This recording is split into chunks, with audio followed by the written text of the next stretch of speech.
అప్పుల బాధలు వెంటాడుతున్నాయా? అయితే 6 JVR వారి జాతిరత్నాలు ధరించండి. వెల్కమ్ బ్యాక్ టు మనం టీవీ. నేను మీ పవన్ బెస్వాడ. ఆపరేషన్ షీల్డ్ ఇది ప్రస్తుతం సరిహద్దు రాష్ట్రాల్లో, పాక్ సరిహద్దు రాష్ట్రాల్లో మాక్ డ్రిల్ నిర్వహించబోతున్నారు ఆపరేషన్ షీల్డ్ పేరుతో.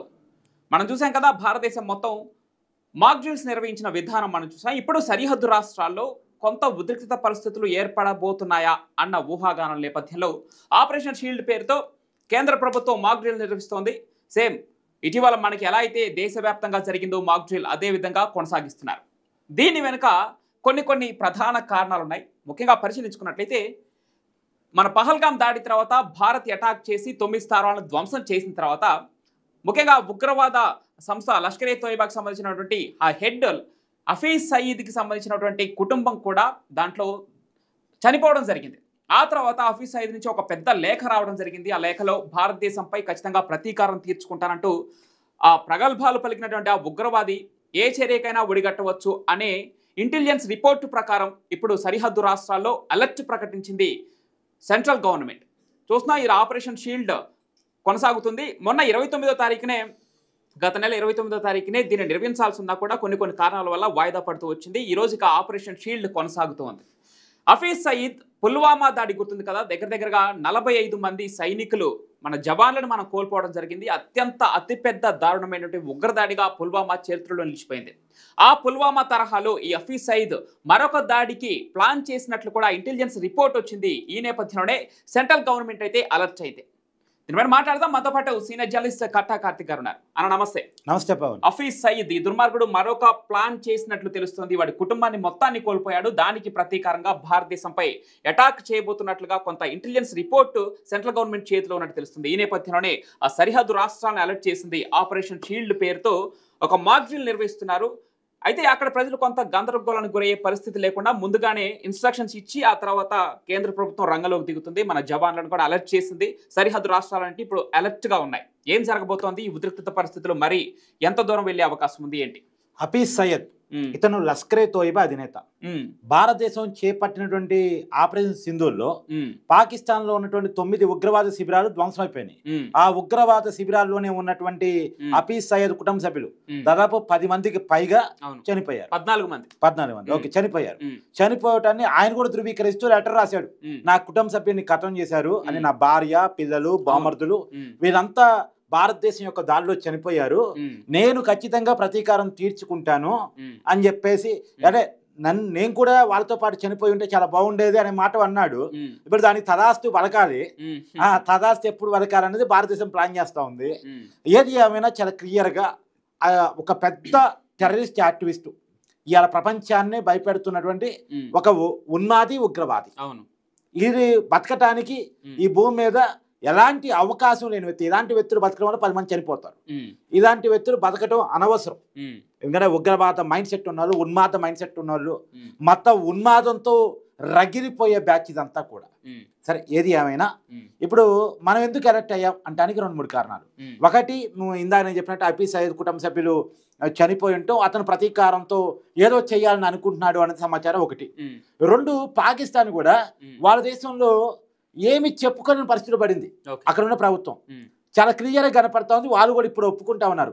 పాకిస్తాన్ ఓడిపోయింది, పాకిస్తాన్ ఎయిర్ బేస్ దెబ్బతిన్నది, పాకిస్తాన్ డిఫెన్సెస్ తో దెబ్బతింది, పాకిస్తాన్ సంబంధించినటువంటి అన్ని రకాల వ్యవస్థలు కుప్పగొలిపోయే భారతదేశంలో పెట్టుకోవడం వల్ల భారతదేశం బ్రాహ్మణి చెప్పని వదిలి మొత్తం వాళ్ళు నిన్న షరీఫ్ మాట్లాడారు, విన్నావో లేదో, చాలా క్లియర్ గా మేము దాడి చేద్దాం అనుకున్న లోపే భారతదేశం బ్రహ్మోస్తో దాడి చేసింది అని చెప్పేసి, ఆ బ్రహ్మోస్తో దాడి చేసి మొత్తం పాకిస్తాన్ సిస్టమ్స్ ని, ఎయిర్ బేస్ సిస్టమ్స్ మొత్తం ధ్వంసం చేసినటువంటి పరిస్థితి. అంటే తేరుకునే లోపే ఏకిపారేసింది.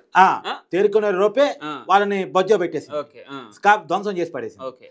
అది ఒక పక్క. అంటే ఇప్పుడు కరాచీ సంబంధించినటువంటి నౌకాశ్రయాన్ని కూడా మన ఐఎన్ఎస్ విక్రాంత్ సీపోర్ట్ మొత్తాన్ని ధ్వంసం చేసి వచ్చింది. ఐఎన్ఎస్ విక్రాంత్ తెలుసు. కరాచీ సీపోర్ట్ అనేది పాకిస్తాన్ కి అత్యంత ఆర్థికంగా బలాన్ని చేకూర్చేటువంటి ఒక సీపోర్ట్. అది ఇంటర్నేషనల్ ఎక్స్పోర్ట్ చేసేటువంటి అది సీపోర్ట్ ని ఒక్క దెబ్బకి భారత్ దాన్ని ధ్వంసం చేయడం జరిగింది. సో పాకిస్తాన్ ప్రభుత్వం యొక్క పరువు పోయింది, ఆర్మీ యొక్క పరువు పోయింది. వాళ్ళు ఏదో ఒకటి చేసి మళ్ళీ కొద్దిగా ప్రజలను దగ్గర పెట్టుకోవాలి. ప్రజల్లో తిరుగుబాటును ఆపుకోవడానికి కదా భారతదేశం మీద వాళ్ళు తిరుగుబాటు పెట్టుకుంది. ఇప్పుడు వాళ్ళు పలచనైపోయారు ప్రజల్లో. ఏంది భారతదేశం మీద ఓడిపోయి చేతులు ముడుచుకుని కూర్చున్నారు అనేటువంటి పేరు వాళ్ళకి వస్తూ ఉంది. ఏదో ఒకటి చెయ్యాలి అనేటువంటిది రెండు. తర్వాత మూడోది ఏంటి అంటే అక్కడ ఆర్మీ చీఫ్ రిజైన్ చేయాలని, ప్రధానమంత్రి రిజైన్ చేయాలని డిమాండ్ పెరుగుతూ ఉన్నాయి. ఆ రిజైన్ చేయకుండా ఏదో ఒకటి చేసామన్న పేరు ఉండాలి. 3 ఇవన్నీ పక్కన పెడితే బెలూచిస్తాన్ దాదాపుగా వాళ్ళు స్వతంత్రం ప్రకటించుకున్నారు. సో ప్రపంచం వాళ్ళని గుర్తిస్తే చాలా ఇబ్బంది. అందులో భారతదేశం వాళ్ళని సపరేట్ దేశం గుర్తిస్తే చాలా ఇబ్బంది. కానీ గుర్తించకుండా చెయ్యాలి అనేది 4. ఇవన్నీ ఒకదానికొకటి లింక్ అయ్యి ఎట్టి పరిస్థితుల్లో ప్రతీకారం తీర్చుకోవాలి అనేటువంటి దానికో. అందులోనూ POKలో చూసా ఉగ్రవాదులు ర్యాలీ చేశారు.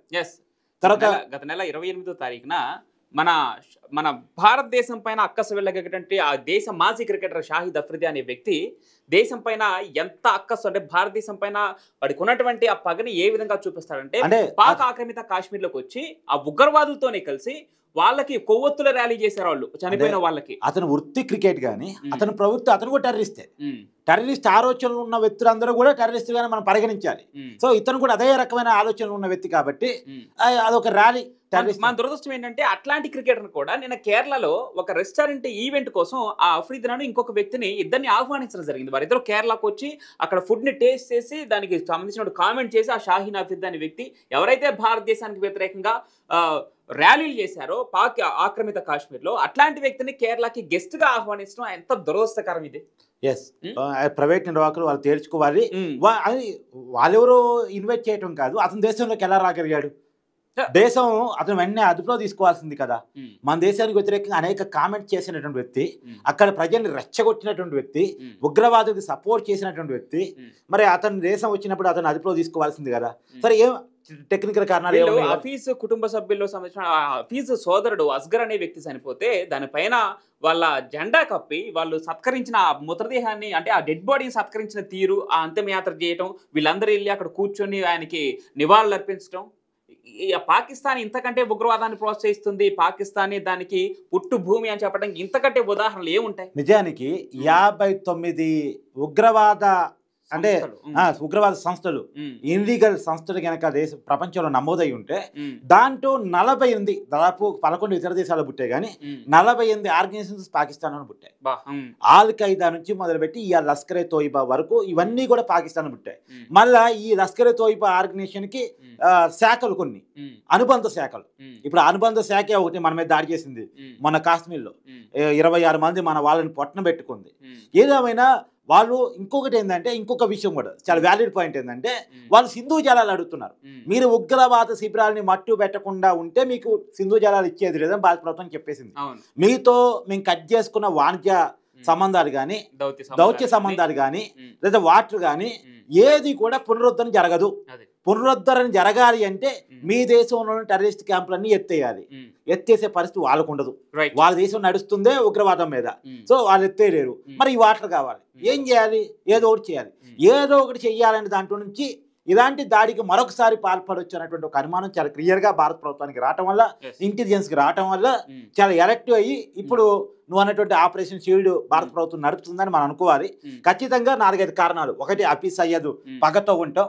2, మనం వాటర్ ఇవ్వమని చేసి చెప్పడం, ఉగ్రవాద శిబిరాలు తీస్తే తప్ప వాణిజ్య దౌత్య సంబంధాలు పునరుద్ధరణ చేయమని చెప్పడం. 3, వాళ్ళు పాకిస్తాన్ లో వాళ్ళ ప్రభుత్వం యొక్క ఆర్మీ యొక్క పరువు పోవటం. సో దీంట్లో నుంచి వాళ్ళు రగిలిపోతా ఉన్నారు. ఏదేమైనా పావును నమ్మలేం, ఎప్పుడైనా కాటేయడానికి సిద్ధపడింది. సో మొత్తానికి పహల్గామ్ అటాక్ తర్వాత భారత్ ఆపరేషన్ సింధూర్ చేపట్టి ఆ తర్వాత దాన్ని కాల్పుల విరమణ ఒప్పందం చేసుకున్న తర్వాత ప్రధాని మోడీ గారు చెప్పడం జరిగింది క్లియర్ గా, ఏ ఉగ్రవాద కదలిక జరిగినా, చిన్న కదలిక మా దృష్టికి వచ్చినా అది యుద్ధంగానే ప్రకటిస్తామని చెప్పడం జరిగింది. ఈ నేపథ్యంలోనే సరిహద్దు రాష్ట్రాలను అలర్ట్ చేశారు. ఆపరేషన్ షీల్డ్ ఉధృతంగా కొనసాగుతోంది. చూడాలి, ఏ చిన్న కదలిక వచ్చినా భారత్ సైడ్ నుంచి ఒక యుద్ధమే డబుల్ స్పీడ్ తో వెళ్ళబోతుందంటే అవుననే సమాధానం వినిపిస్తుంది. చూడాలి భవిష్యత్తులో ఏం జరగబోతోందో.